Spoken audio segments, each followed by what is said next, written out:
Eu queria convidar os irmãos a abrir a Bíblia, para que a gente possa ir ao nosso texto base, lá em 2 Timóteo, capítulo 3, verso 14 e 17.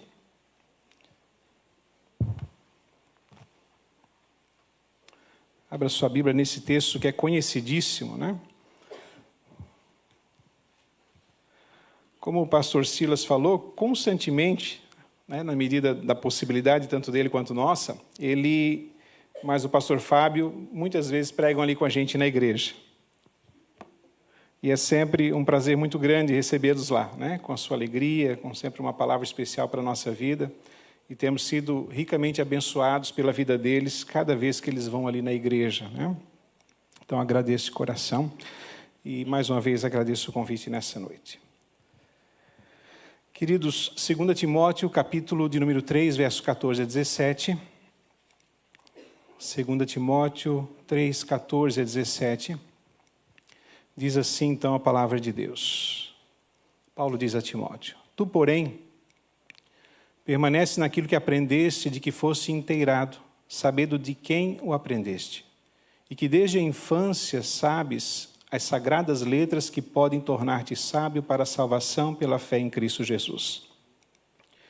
Toda a Escritura é inspirada por Deus e útil para o ensino, para a repreensão, para a correção, para a educação na justiça, a fim de que o homem de Deus seja perfeito e perfeitamente habilitado para toda a boa obra. O pastor Silas já orou por nós, que a palavra de Deus tenha lugar em cada um dos nossos corações nessa noite, Eu queria falar um pouquinho hoje sobre essas sagradas letras, conforme o versículo de número 15 que nós lemos. Paulo diz a Timóteo: olha, Timóteo, você sabe as sagradas letras que podem tornar-te sábio para a salvação. Eu queria falar um pouquinho, então, nessa noite, sobre as sagradas letras, sobre as Escrituras, mais precisamente sobre o valor das Escrituras, A maioria de nós já tem contato com a fé, tem contato com a palavra, e conhecemos um pouquinho a respeito dessa sagrada letra, ou das sagradas letras, que nos levaram, nos conduziram, ou nos trouxeram a essa grande salvação em Cristo Jesus. A Bíblia, ela foi escrita por aproximadamente 36 autores, ao longo de um lapso de tempo de 1.600 anos, aproximadamente.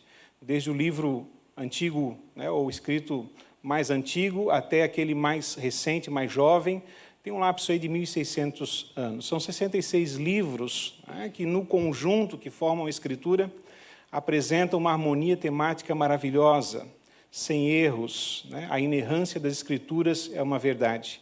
Às vezes, nós é que não conhecemos a Bíblia o suficiente, pois sempre aprendemos dela. Até nós, pastores, nós que lidamos com a Escritura, constantemente, todos os dias, estamos aprendendo da palavra de Deus para a nossa vida. E eu entendo que até o final, o último dia da nossa vida, ainda não saberemos tudo sobre ela, porque ela é escrita dentro de contextos culturais, com línguas diferentes ao longo de todo esse tempo. Deus, então, usa a cultura e a história de um povo, primeiramente o de Israel, e depois também com alcance aos gentios, para nos falar e nos transmitir a sua palavra, a sua vontade e a sua mensagem. A Bíblia tem algumas curiosidades, geralmente aquelas de dinâmicas especiais, quando se tem alguma gincana, por exemplo.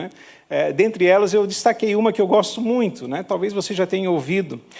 O centro da Bíblia é o capítulo 118, não sei se você sabia isso. Antes dela e depois dela, há 594 capítulos, tanto antes quanto depois desse Salmo 118. E somando esses dois números, 594 capítulos antes e depois, dá 1.188 capítulos no total. E o Salmo 118 está bem ali no meio. E quando há esse número, 1.188, se você botar um pontinho ali, próximo ou entre os números 8, você vai ter Salmo 118, 8. E ali fica o centro real de toda a Escritura, inclusive a respeito da vontade de Deus. E o versículo que está lá, você não precisa abrir, diz assim: é melhor buscar refúgio no Senhor do que confiar no homem, ou confiar na força humana, ou confiar nas condições da humanidade. Melhor é buscar refúgio no Senhor. A palavra é maravilhosa em tudo, embora, claro, não é inspirado o texto relacionado a versículos e capítulos, né? A inspiração é do texto bíblico e os números foram colocados depois para a nossa identificação, para a gente poder achar com facilidade. São, assim, coincidências, né? Alguns falam de Jesus, coincidências maravilhosas, né? Que revelam realmente o conteúdo harmonioso e maravilhoso da Escritura para a nossa vida. A Bíblia realmente é a palavra de Deus. Uma das coisas que a gente deve pensar um pouquinho antes de eu seguir e até falar o tema para você nessa noite e pensarmos sobre a Escritura, é que há duas maneiras de Deus se revelar ao homem. A primeira maneira que nós percebemos a revelação de Deus para o homem se chama revelação geral. E a revelação geral de Deus é realizada, é feita, é percebida pela natureza. O Salmo 19, verso 1, diz que os céus proclamam a glória de Deus e o firmamento anuncia a obra das suas mãos. Então nós percebemos que a natureza por si, ela revela que há um Criador. O apóstolo Paulo vai dizer lá em Romanos, no primeiro capítulo, que o poder, a divindade de Deus, e a sua glória são manifestas e percebidas pela criação.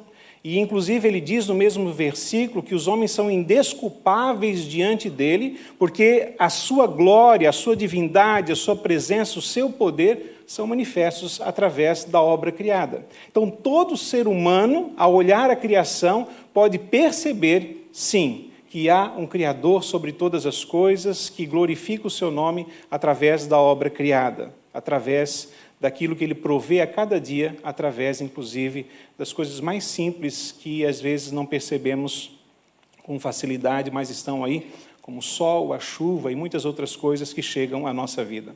Mas há também uma maneira de Deus se revelar ao homem que se chama a revelação específica. Conquanto a natureza revela que há um Criador, mas ele se torna, de uma certa forma, impessoal, pois não sabemos só através da natureza quem ele é. A Bíblia é a revelação específica de Deus, pois ela aponta o Criador, como ele é, a sua vontade, quem ele é e qual o seu projeto e plano para a nossa vida. O Deus da criação e da providência agora revela-se num Deus de graça e de redenção. Através do quê? Da Escritura. Eu sempre costumo mencionar o seguinte: a gente, pela natureza, pode saber que há um Deus, mas os detalhes específicos a respeito da obra de Deus, da cruz, a respeito de Cristo, a respeito de detalhes importantes, inclusive não só das coisas que já passaram, mas as coisas do porvir, estão sempre sendo reveladas quando nós colocamos os nossos olhos na Escritura Sagrada. É ela que nos revela a perfeita vontade de Deus para a nossa vida. É a Escritura. A Escritura, portanto, tem grande valor para nós. Grande valor para nós. Infelizmente, algumas pessoas usam a Escritura de forma errônea.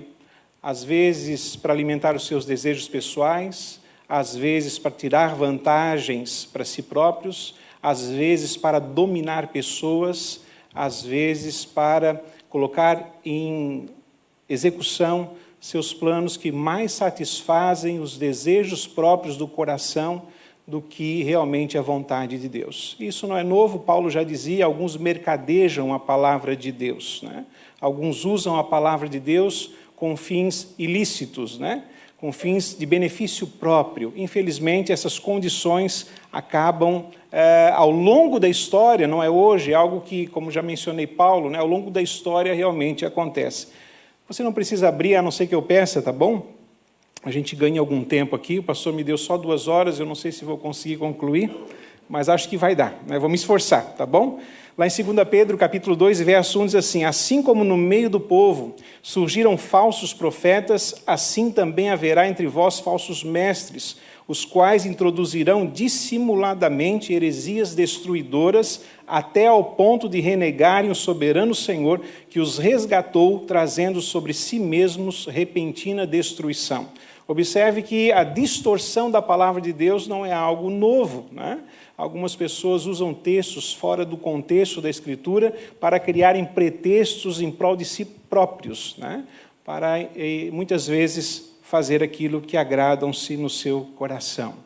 Mas nós viemos aqui nessa noite para, mais uma vez, relembrarmos temas da palavra de Deus, a olharmos para a Escritura conforme o seu valor, para compreendermos o valor dela para a nossa vida, por que ela é importante e quais as circunstâncias que eu devo também observar nessa noite para que eu me apaixone, para que a palavra de Deus arda no meu coração como ardeu no coração dos discípulos de Emaús e eu tenha ela em grande estima na minha vida. Tenha ela em grande estima na minha vida. Então, vou falar um pouquinho a respeito, repito, né, do valor das Escrituras. Esse é o tema da minha mensagem, o valor da Escritura. O valor da Escritura para a minha vida, o valor da Escritura para a sua vida. Nós vimos no texto, primeiramente, que nós lemos em Timóteo, quando Paulo diz, né, ali no versículo seguinte, de número 16, toda Escritura é inspirada por Deus. A primeira coisa que eu gostaria de compartilhar com os irmãos nessa noite é que o valor da Escritura consiste em ser ela inspirada por Deus. Pode parecer óbvio, né? A maioria de nós somos cristãos, mas isso é extremamente relevante e isso vai influenciar todo o meu trato, não só nessa noite, mas como cada um de nós, sendo cristãos, ao longo da nossa vida, com relação a essa palavra que está em nossas mãos. A primeira coisa que devemos pensar, que faz ela ter valor, é porque ela foi inspirada por Deus. Né? Muitas vezes você ouve, certamente na sua vida, ou quando você compartilha algo da palavra de Deus, que ou quando as pessoas dizem assim, mas não, a Bíblia foi escrita por homens. É claro que foi escrita por homens. Isso nós já sabemos. Não é novidade, ela mesma diz isso, né? Ela fala a respeito disso. Pedro, na mesma segunda carta, no capítulo 1, verso 20 a 21, diz assim, sabendo primeiramente isso, que nenhuma profecia da Escritura provém de particular elucidação, porque nunca, jamais qualquer profecia foi dada por vontade humana, entretanto, homens santos falaram da parte de Deus movidos pelo Espírito Santo. Ora, é claro que foram homens que escreveram e registraram a história que nós temos nas nossas mãos, seja em papel e tinta, seja na tela de um celular, ao longo de toda essa história. Essa história que já disse de 1.600 anos, homens registraram sim, como já falei, dentro da sua cultura, dentro da sua língua. A Bíblia é escrita no original em hebraico, aramaico, no grego, né? E esses homens registraram a palavra de Deus dentro do seu contexto, usando aquilo que conheciam, inclusive, da sua época, mencionando ciência que estavam dentro da sua capacidade de conhecimento. Quando o texto diz, por exemplo, que o sol parou, não é? Que o sol parou, quando Josué, ali na sua batalha, e no livro está escrito que o sol parou, e nós sabemos hoje que a terra parou, mas isso não interfere nos princípios elementares da Escritura e revelam que ela, sim, é a palavra de Deus inspirada para a nossa vida. Um dia alguém disse que, confeccionando, ou melhor, juntando, né, fazendo um compêndio de todas as mais belas poesias, as mais belas canções, as mais belas composições do mundo inteiro, se juntassem todas elas dentro de um único material, ainda assim, em nenhum momento elas chegariam aos pés das palavras de Jesus no Sermão do Monte. Tamanha profundidade, tamanha a maravilha, tamanho realmente a realeza e a grandeza das palavras do próprio Jesus, que registradas ficam para nós como a palavra de Deus que realmente é profunda para a nossa vida e para os nossos corações. Não existe nenhuma beleza maior do que a palavra de Deus, porque ela simplesmente foi inspirada pelo Senhor. E uma das coisas mais importantes também com relação a essa inspiração da palavra de Deus, e faz com que possamos dar crédito a isso e realmente reconhecer a Bíblia como a palavra de Deus, né? O livro que nós temos nas nossas mãos como essa palavra inspirada, é o sinal de que ela realmente causa transformação poderosa na vida das pessoas. Inclusive, por isso estamos aqui. Porque essa palavra um dia alcançou os nossos corações, adentrou a nossa vida e a nossa alma, moveu o nosso íntimo, trabalhou aquilo que é mais profundo no nosso coração, como espada de dois gumes, né? Que divide juntas e medulas, ela alcançou o mais profundo da nossa alma e produziu transformações que em outra literatura, em outras condições, jamais teríamos na nossa vida. A palavra de Deus é poderosa para transformar vidas inteiras. Seja do mais vil pecador a alguém, sim, à altura da graça, ou a graça trazendo ele à altura de Cristo, para servi-lo em amor e servi-lo em humildade. Só a palavra pode fazer isso na nossa vida, só a palavra pode fazer isso no coração das pessoas.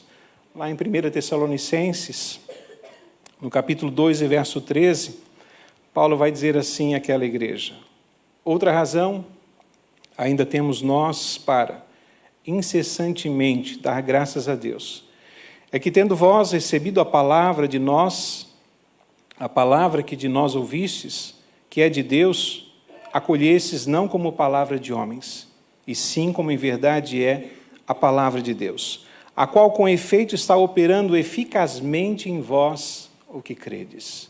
Paulo elogia a igreja e diz: olha, vocês receberam a palavra não como palavra de homens, mas como palavra de Deus. E ela tem operado eficazmente em vocês que creram.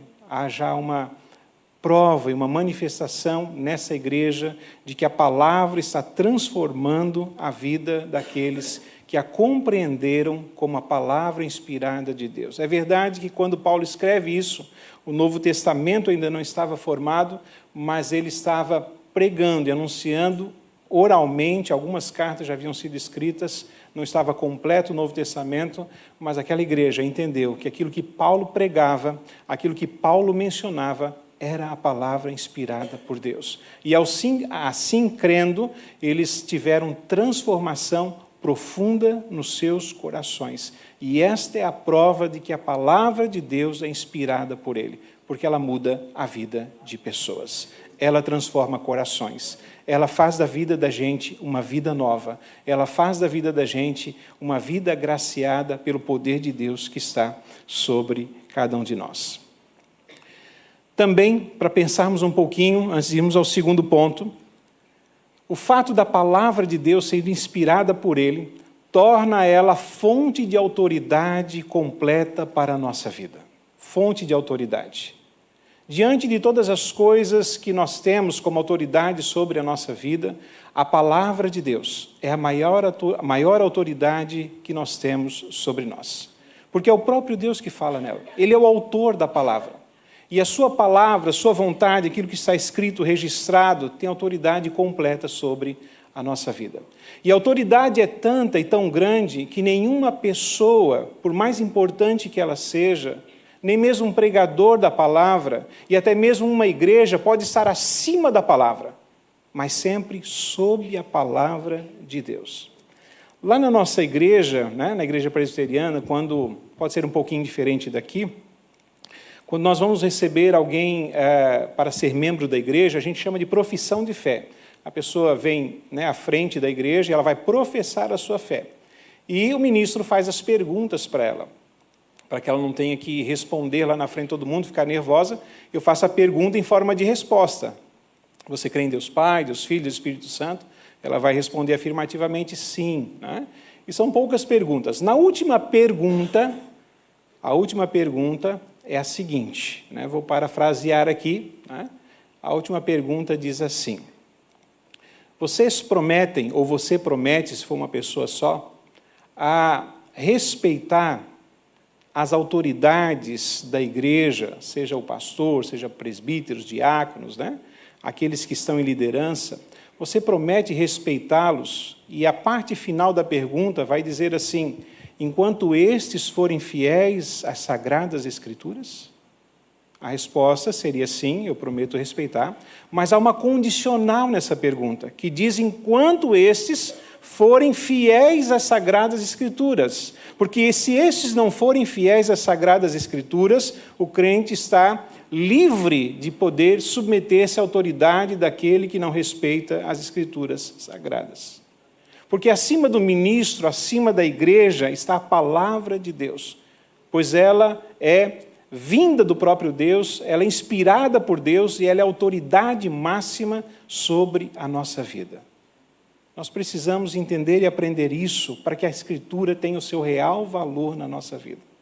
Num tempo onde muitas vezes tudo é relativo e tudo é subjetivo, às vezes nós temos na palavra de Deus apenas um manual ou um compêndio de escritos que nos ajudam apenas a viver, nos fazem mais felizes, ou ela foi colocada para que tenhamos um pouco mais de prazer na nossa vida ou de relacionamento com Deus, desde que eu seja satisfeito nas minhas necessidades. E às vezes, inclusive, nós fazemos o quê? Nós selecionamos os textos da Escritura que mais se adequam à nossa necessidade, à nossa vida ou à nossa vontade. Mas nós precisamos olhar para a Escritura como um todo. A vontade de Deus para a nossa vida. Ela não está submissa à nossa vontade. Pelo contrário, ela é autoridade sobre a nossa vida. Para reger a nossa vida em todos os dias da nossa existência e do nosso relacionamento com Deus. Ela é a voz de Deus para nós. Ela é a voz de Deus para nós. Ela é a direção para a nossa vida.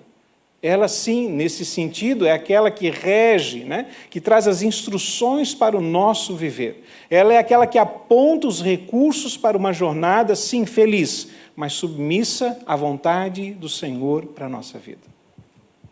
A Escritura é inspirada por Deus e precisamos entender que ela é a autoridade máxima sobre a minha vida e sobre a sua vida.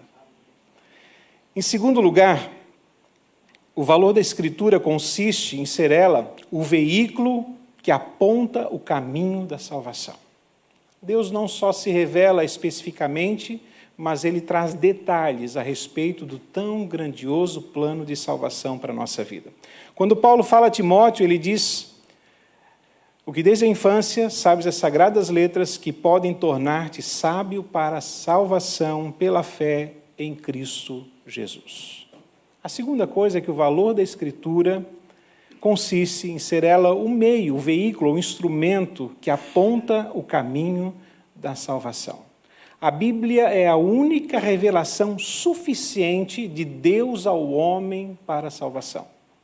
Não é necessário absolutamente mais nada, ela é suficiente para isso. Pelo contrário, em outras literaturas jamais vamos encontrar esse projeto e esse plano de Deus a não ser na Escritura Sagrada. O que tem nela é necessário e suficiente para qualquer pecador compreender e receber a salvação de Cristo Jesus e ter o seu consequente crescimento espiritual. A Bíblia é suficiente para isso. A Bíblia apresenta um ponto nefrálgico com relação à história da salvação, que é Cristo Jesus, Senhor e Salvador da nossa vida. A Bíblia não é um livro de especulações. Quando a gente talvez é adolescente ou está começando na fé e quer aprender um pouco mais da Escritura, a gente fica se perguntando o porquê que a Bíblia não fala sobre os dinossauros, por exemplo, ou por que ela não responde algumas questões como o tabaco, talvez a eutanásia e outras coisas mais. Porque o desejo da Bíblia não é nos informar sobre cada detalhe da vida. O desejo da Bíblia não é, ou melhor, do próprio Deus que confeccionou, inspirou a Bíblia, não é sanar as nossas dúvidas e as nossas curiosidades sobre as coisas relacionadas a esse tipo de ideia que eu mencionei agora, como os dinossauros, por exemplo. Ela não tem esse interesse. Deus não teve esse interesse. O único objetivo da Escritura, nesse fio que passa do início de Gênesis até o fim de Apocalipse, é justamente mostrar essa questão relacionada à salvação em Cristo Jesus para a nossa vida. É apontar um meio pelo qual nós, pecadores, podemos receber a graça de Deus sobre nós. Por isso fala Paulo a respeito da fé que está em Cristo Jesus, das sábias palavras, das sagradas letras que podem fazer dele um homem inteligente e ser salvo. E só a Escritura pode apontar esse caminho para a nossa vida. E é ela que faz eficazmente isso, sem rodeios, sem meias palavras, e aponta a todo pecador qual é o caminho que ele deve seguir. É por isso que ela tem valor imenso. É por isso que ela é valorosa, pois só ela pode nos trazer à luz o grande projeto de Deus, não só para a nossa vida, que estamos aqui nessa noite, mas para a vida de qualquer pessoa que jaz nas trevas, cujos olhos estão encobertos pelo pecado. A Bíblia é a única ferramenta, e com suas palavras inspiradas, pode tocar o coração do mais cego homem, do homem que está vivendo no maior pecado da sua vida, para que ele realmente reconheça esse tão grande projeto de Deus, essa tão grande graça sobre si. O próprio Jesus disse, lá em João capítulo 5, verso 39, o seguinte: examinais as Escrituras, disse ele a alguns escribas e fariseus, porque julgais ter nelas a vida eterna. E ele então confirma, e são elas mesmas que testificam de mim. Embora era apenas o Antigo Testamento, mas Jesus avaliza esse Antigo Testamento, dizendo que essa palavra, esse testamento, as Escrituras, mencionavam a respeito dele e da salvação para o povo. Atos capítulo 4, verso 12, quando Pedro está diante do Sinédrio, ele diz: e não há salvação em nenhum outro, porque abaixo do céu não existe nenhum outro nome dado entre os homens, pelo qual importa que sejamos salvos. Não há outro. Não há outro. E só a Escritura faz essa revelação para nós, porque ela é revelação específica, ela é inspirada por Deus para a nossa vida. Paulo, ainda escrevendo também a Timóteo na primeira carta, diz assim: porquanto há um só Deus e um só mediador entre Deus e os homens, Cristo Jesus, homem. Nenhuma outra obra literária, nenhuma ideologia, nenhuma filosofia, absolutamente nada nesse mundo pode nos levar à conclusão de uma salvação em Cristo Jesus, a não ser a Escritura Sagrada. A não ser a Escritura Sagrada. Em um determinado momento, alguém disse assim: mas a fé cristã é exclusivista. Não é? É assim. Ela é exclusiva, ela é exclusivista, ela é excludente, pois ela apresenta um único caminho para a salvação. E nós vamos encontrar isso apenas na palavra de Deus. E o próprio Jesus disse: eu sou o caminho, a verdade e a vida, e ninguém vem ao Pai a não ser por mim. Ninguém vai ao Pai a não ser por Cristo Jesus. Quem que faz isso? A Escritura. Ela que aponta, ela que dirige, ela que mostra, ela que revela, ela que aponta o caminho para a nossa vida. Se quisermos aprender a verdade, se nós quisermos conhecer a salvação de Deus, se nós de fato quisermos aprender sobre essa grande graça, isso só é possível através da Escritura. É por isso que ela tem valor para a minha vida, valor para a sua vida, valor para os seus filhos, para aqueles que têm netos, valor para uma sociedade inteira, valor para as pessoas que jazem com as almas na solidão, nas dificuldades, mergulhada no pecado, pessoas que precisam da graça de Deus sobre a sua vida. Não é a minha palavra, não é a sua palavra. Não são as nossas ideias, não é aquilo que eu posso falar de bonito e belo para alguém que vai mudar a sua vida. Mas quando eu aponto o grande plano de Deus para a vida daqueles que realmente precisam de Cristo, eu devo usar a Escritura, porque ela é valorosa em apontar com clareza específica esse caminho gracioso da qual nós somos presenteados por Deus na nossa vida em Cristo Jesus. Só a Escritura pode fazer isso na nossa vida, só a Escritura pode fazer isso na vida de alguém. É por isso que ela tem valor. Às vezes é menosprezada, às vezes por nós mesmos é deixada de lado. Às vezes, com o tempo passando, nós não olhamos mais a Escritura com aquela paixão e aquele desejo. Mas saibamos todos nós que há muitas coisas que podemos aprender da Escritura ainda para a nossa vida. Há muitas maravilhas, há muitas coisas lindas que quando nós vamos conhecendo os livros, as cartas, cada texto, e à medida que essas frases vão se harmonizando, esses textos vão se combinando e vão construindo no nosso coração a mensagem da cruz, ainda mais, quanto mais o tempo passa, mais nós percebemos o grande amor de Deus. Quanto mais o tempo passa e nós vamos compreendendo os detalhes que ela vai trazendo em cada texto, e vai ficando harmoniosa na nossa vida, nós vamos percebendo essa grande graça em Cristo Jesus. E vamos entendendo que a Escritura é de sumo valor para a nossa vida, é de grande valor para a nossa caminhada, para a nossa existência e para toda e qualquer área da nossa vida. Para tudo que precisarmos, a Escritura tem um auxílio claro para cada um de nós. Embora ela não mencione algumas das coisas que eu disse antes, né? Ela tem princípios claros para cada coisa da nossa vida. Ainda que ela não mencione eutanásia, ela traz princípios claros que podem me ajudar a entender cada momento em que eu estou vivendo, cada dia da minha vida e cada momento da época presente. A Escritura me ensina a cada dia, mas principalmente ela aponta o caminho de salvação. Muito bem, né? A Escritura tem o seu valor porque ela é inspirada por Deus. A Escritura tem o seu valor porque ela aponta a Cristo Jesus. E por último, a Escritura tem o seu valor porque consiste em ser ela a única regra de fé e prática para a nossa vida. A única regra de fé e prática para a nossa vida. Já falei da autoridade dela, né? Já falei da inspiração dela, mas pense comigo. O apóstolo Paulo diz a Timóteo que essa Escritura inspirada, essas sagradas letras que tornam Timóteo sábio e todos nós para a salvação, ela é útil para o ensino, para a repreensão, para a correção, para a educação na justiça, a fim de que o homem de Deus seja perfeito e perfeitamente habilitado para toda boa obra. Ou seja, a Escritura é aquela que nos conduz a uma vida de fé e uma vida de prática diante de Deus, para que possamos fazer aquilo que agrada a Deus. E não somente fazer aquilo que agrada a Deus, fazer a boa obra, fazer aquilo que agrada ao Senhor, mas também para direcionar a nossa vida em tudo. Ela corrige, ela aponta, ela direciona, ela trabalha a nossa vida, ela nos dá senso de justiça, daquilo que é correto, daquilo que é perfeito, do que é a vontade de Deus para a nossa vida.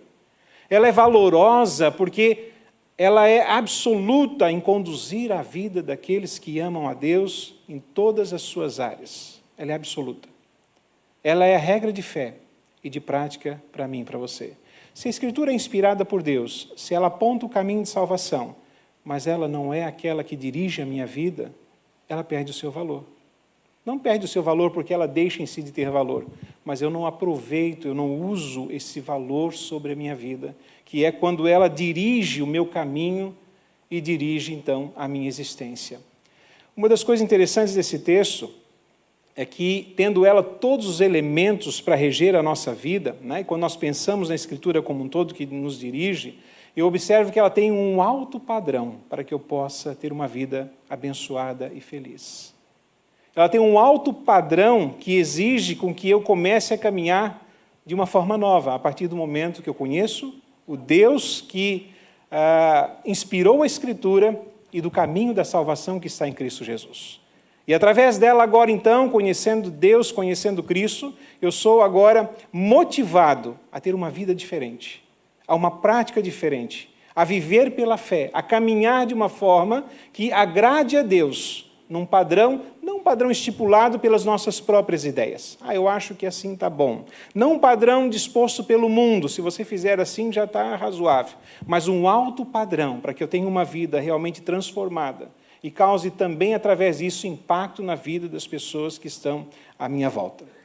Uma das coisas, dizem alguns autores, né, alguns escritores, ali talvez do século III, daquela faixa pós-igreja primitiva, que uma das coisas que colaborou para o sucesso do cristianismo no seu nascimento foi a alta moral dos discípulos de Jesus.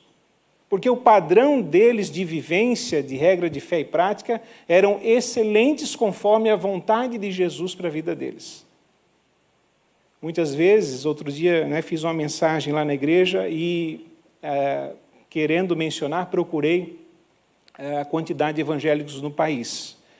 E o dado dizia, acho que 2000, não me lembro agora, perdão, meus irmãos, mas dizia um dado mais recente que estávamos na casa de 40 milhões de evangélicos no país.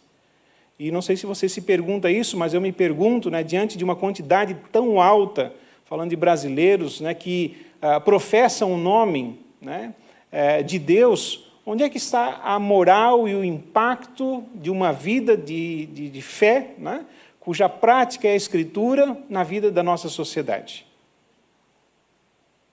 O valor da Escritura é justamente trazer à nossa vida essa transformação.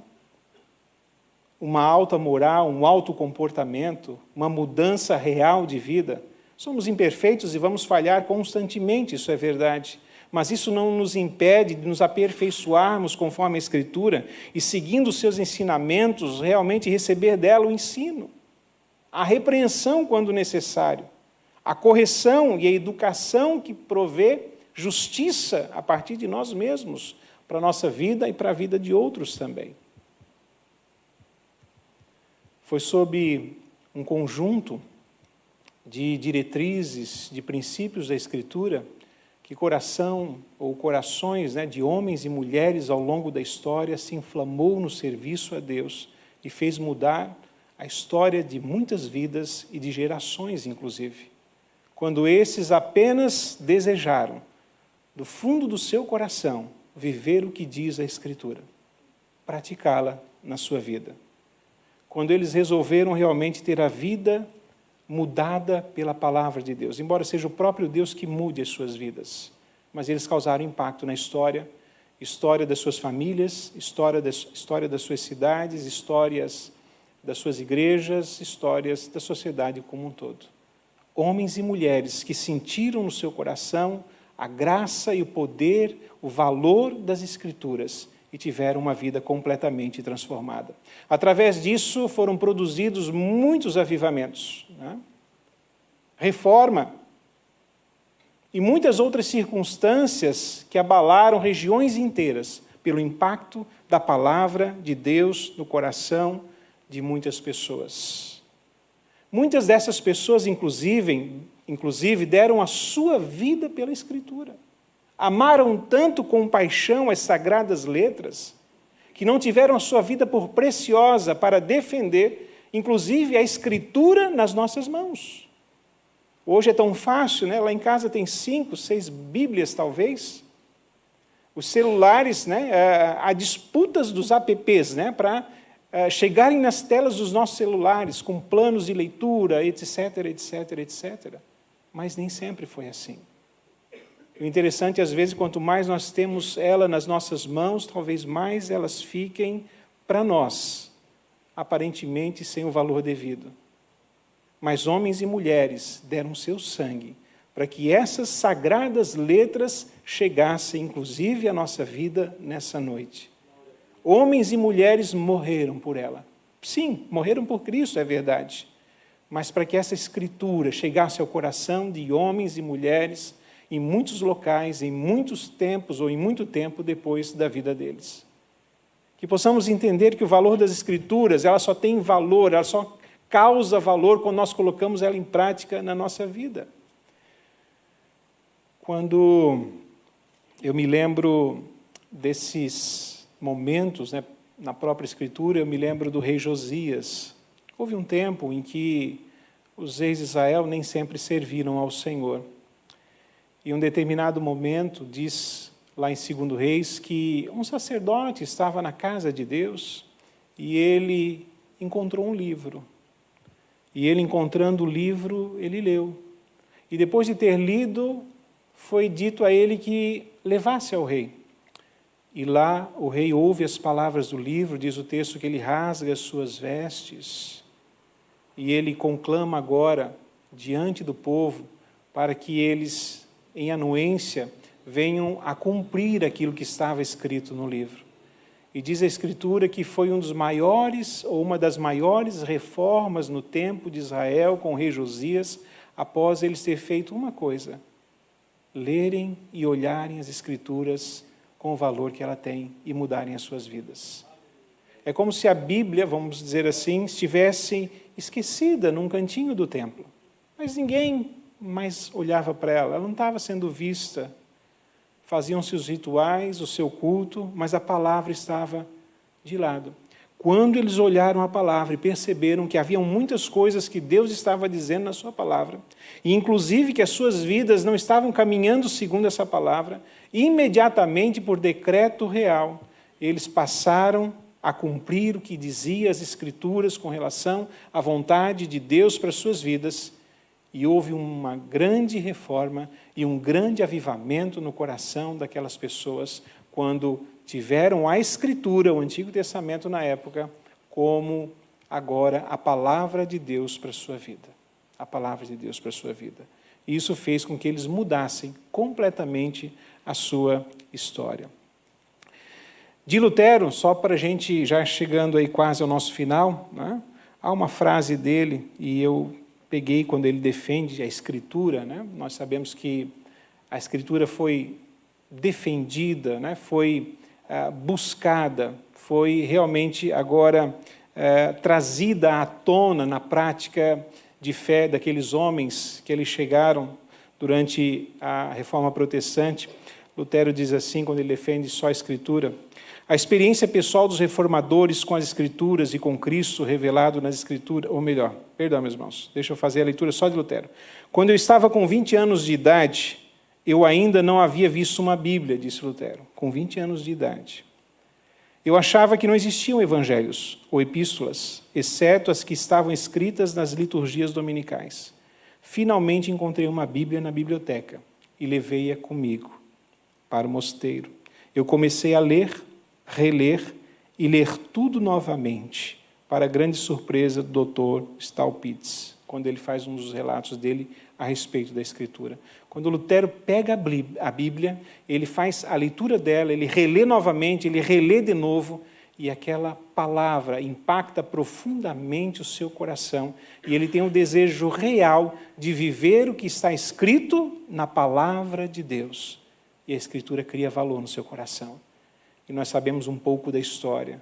A partir dali, há uma mudança gigantesca e transformadora na vida dele e de todos aqueles que são impactados pela sua palavra, por sua pregação e também pela transformação de sua vida com relação à Escritura Sagrada. A palavra de Deus é para ser vivida. A palavra de Deus é para ser colocada em prática. A palavra de Deus é valorosa quando ela se torna a única regra de fé e prática para a nossa vida. Queremos ter uma vida consagrada a Deus, precisamos estarmos com a palavra de Deus na nossa vida. Precisamos nos aproximarmos dos altos padrões de Cristo, e nós só encontramos isso na palavra, vivendo-a em cada dia da nossa vida. Nós só vamos ter um alto grau de êxito nas nossas realizações, na nossa família, no nosso casamento, nas decisões da nossa vida, quando colocarmos a palavra de Deus como regra de fé e prática na nossa vida. Não há outra condição de realmente sermos impactados pela vontade de Deus se a Escritura não tiver lugar central na minha e também na sua vida. Lembre-se, o valor das Escrituras é porque ela é inspirada por Deus, porque ela aponta o caminho da salvação e porque também ela é a única regra de fé e prática para a nossa vida. Com isso, encerrando e concluindo, nós podemos perceber algumas recompensas, vou dizer assim, né, para a nossa vida quando nós praticamos a palavra. Diz assim, então, a Josué, o Senhor, não cesse de falar deste livro da lei, lá em Josué 1:8. Antes, medita nele dia e noite, para que tenhas cuidado de fazer segundo tudo quanto nele está escrito. Então farás prosperar o teu caminho e serás bem-sucedido. No Salmo 1, diz assim o salmista: bem-aventurado o homem que não anda no conselho dos ímpios, não se detém no caminho dos pecadores, nem se assenta à roda dos escarnecedores, antes o seu prazer está na lei do Senhor, e na sua lei medita de dia e de noite. Ele é como árvore plantada junto à corrente de águas, no devido tempo dá o seu fruto, cuja folhagem não murcha, e tudo quanto ele faz será bem sucedido. E lá em Tiago diz assim, para nós encerrarmos: aquele que considera atentamente na lei perfeita, lei da liberdade, nela persevera, não sendo ouvinte negligente, mas operoso praticante, esse será bem-aventurado no que realizar. Já sabemos que a palavra é inspirada por Deus, por isso você está aqui nessa noite. Já sabemos que ela aponta o caminho da salvação, que é Cristo, por isso você declarou a sua fé nele. Agora precisamos praticar essa palavra com mais afinco, com mais vigor, sem exceções, sem negociações, sem achismos, sem ideologias da nossa própria mente, mas aprender dela e colocar em prática em cada área da nossa vida para gozarmos dos frutos que ela produz na vida daqueles que, como disse Tiago, são operosos praticantes da palavra de Deus. E assim sim, ela continuará tendo valor sobre valor na nossa vida. E para encerrar, o salmista diz, 119, verso 105, lâmpada para os meus pés é a tua palavra e luz para os meus caminhos. Só ela pode nos ajudar, meus irmãos. E conforme a gente sabe, pela teologia, pela própria Escritura, só há um motivo disso acontecer, só há uma maneira disso acontecer realmente na nossa vida.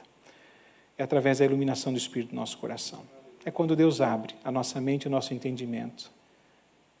Eu falei alguns minutos aqui, mas nada valerá se o Espírito Santo não tocar o seu coração e não levar isso para a sua vida.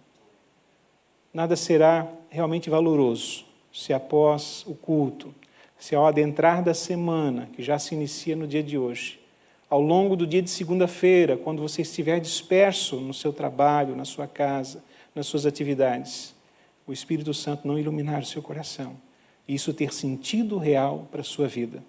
Por isso, peça a Deus, para que realmente Ele faça da sua vida uma vida agraciada pela Escritura Sagrada, para que os mandamentos de Deus aflorem no seu entendimento, no seu coração, na sua mente, e você pratique a palavra de Deus, talvez como nunca tenha praticado antes. E com certeza, eu verei na minha vida, você verá na sua vida, e nós veremos na história da igreja transformações reais, poderosas, sinceras, que não só impactarão nós mesmos, mas também produzirão no coração das pessoas que amamos e conhecemos graça e poder que vem da parte de Deus através do testemunho de cada um de nós. Que Deus nos ajude e nos conceda essa graça em o nome de Jesus. Amém?